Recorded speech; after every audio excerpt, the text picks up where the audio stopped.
So as you may or may not have noticed, depending on if you actually watch my channel, I haven't really been making a whole lot of videos lately.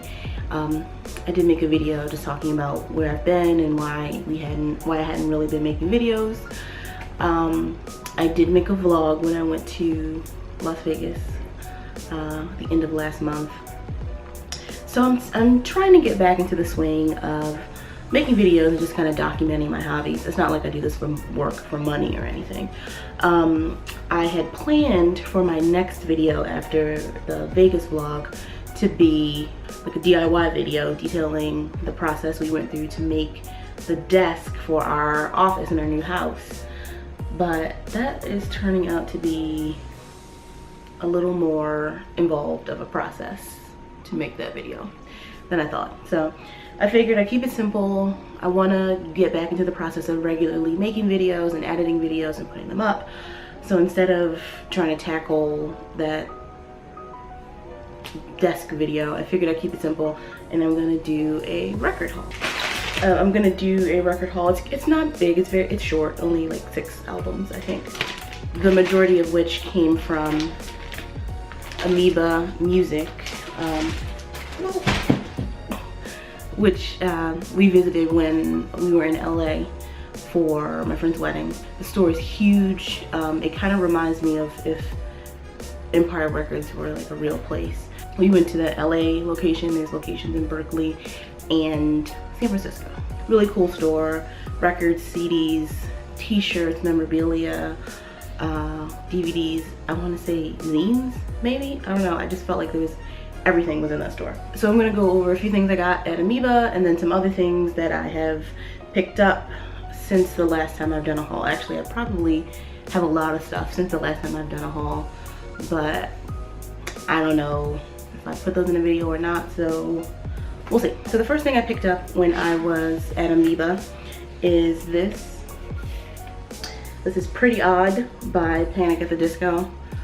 Before you come for me, before you at me, before you turn this video off because I got a Panic at the Disco record on vinyl, this is a great record. Yes, I will admit, Panic, you know, it's pop punk, whatever. If it's not for you, it's not for you. And for the most part, pop punk is not for me. But I really took a shine to Panic at the Disco with their first album, A Fever You Can't Sweat Out.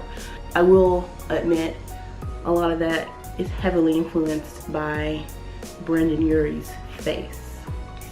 This record it's not like any other Panic at the Disco record. I don't really care to have anything else that they've done on vinyl. I can't remember the kid's name. So Brendan Urie is the lead singer, and the lineup of Panic has changed over the years. Brendan has basically been the only person consistently in the band. But Brendan and Ryan, I think his name was, I can't remember. I should probably have looked this up before I made this video. He, I think, had a lot to do with the writing of this record, and basically they're trying to sound like the Beatles, which, you know, whatever, it's gonna make good music. It makes good music. This is a really great album, and if you don't give a shit about Panic and you never want to listen to anything, I just take a listen to this. The lead single, 9 in the Afternoon, was everywhere, but I don't think that that's necessarily representative of the album as a whole. It just has some great songs on there, and it's really nice to listen to on vinyl, so I got that. The next thing I picked up was A Night at the Opera by Queen. I'm slowly trying to collect not all of the Queen albums, but most of them. Some of them I just cannot get with. Some of the 80s Queen is not for me. A Night at the Opera is an important Queen record to have if you consider yourself a Queen fan and you want to collect their records, because it has Bohemian Rhapsody. It also has one of my favorite Queen songs, and probably is one of my favorite songs in general. A little song, it's like 2 minutes long, called Lazing on a Sunday Afternoon. It's awesome. Check it out. Pick that up. It's still in the plastic. Sorry about the glare. The next thing I picked up at Amoeba Records was Stevie Wonder's Musiquarium, Original Musiquarium 1. I have a couple Stevie Wonder records. Stevie Wonder is an artist. Ooh, I got a piece of hair stuck to my lip gloss. Stevie Wonder is an artist who I really enjoy, and I feel like I should be getting more, digging deeper into his corpus, into his discography, really getting into the deep cuts. But I'm lame and I like the stuff that comes on the radio. So this is a great album because it is essentially a compilation of top 40 hits with a couple new, well, new when it came out, cuts, like Do I Do, that was originally released on here, but most of the songs on here are a compilation of hits, so I don't necessarily need to collect every Stevie Wonder record. I can just listen to the hits on this one. The last thing that I picked up at Amoeba Records is a record that I just recently discovered, literally this calendar year in 2017. Rumors by Fleetwood Mac. I have XM and I just kind of scan through stations all the time. And there's a station called The Bridge, which is kind of like, I mean, they play like James Taylor and shit on that station. And a couple of times I had heard The Chain by Fleetwood Mac, which is just like, once I like actually listened to it all the way through, I was like, holy shit, this song is amazing. I probably played that song like 70 times in a week. And I'm just like, why didn't anybody tell me about The Chain? Why didn't anybody tell me about Fleetwood Mac? And it's like, it's obviously, I know who Fleetwood Mac is.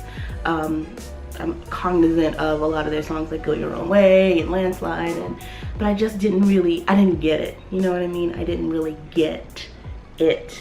In this album, I mean, it's just like front to back, it's legit. The other things I wanted to show in this haul, this I picked up today.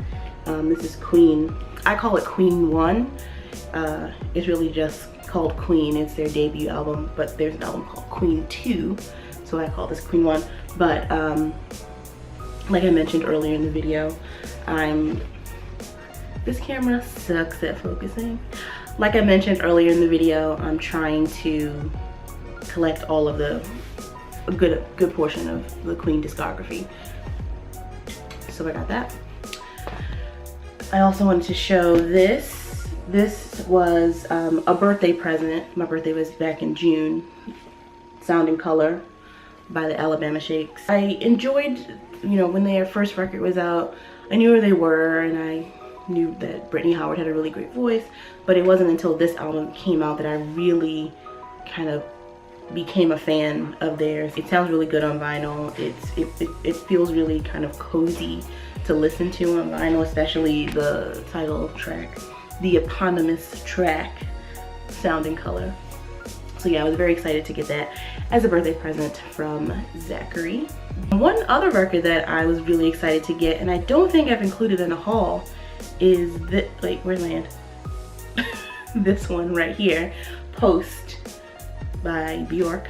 As you may or may not know, if you watch this channel, we went to Iceland last year, and I knew I was just gonna come back from Iceland with all these Bjork records, and I came back 0 Bjork records because every other American probably goes to Iceland and thinks they're gonna buy up all the Bjork. They had a lot of her later work, which is all, like everything she releases now, it's like a special edition, and it's crazy expensive, and it's, you know, I'm not as big of a fan of it as I am of her earlier stuff. So I did not end up getting any Bjork while I was in Iceland. I can't remember where I got this. I was just asking Zach today, have I included this in a haul? I don't remember which record store I got it from. I think I got it from Crooked Beat Records in Alexandria. That's where we used to live. This is my favorite Bjork record, Post, and as you can see, it's up on our wall of records. Maybe I'll include a clip of it here, because it's just a beautiful, the album art is so beautiful. I couldn't bear to have it just live on the shelf. So thanks for watching my record haul. Hopefully I'll be able to do a few more of these when we find good record stores in the area. We visited one today. It's like a book, secondhand book CD record store.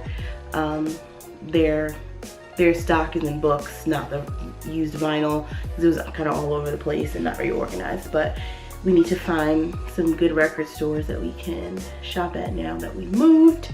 Thanks for watching. If you like this video, give it a thumbs up, and hopefully I will be back soon with more regular content, and I will see you later. Bye.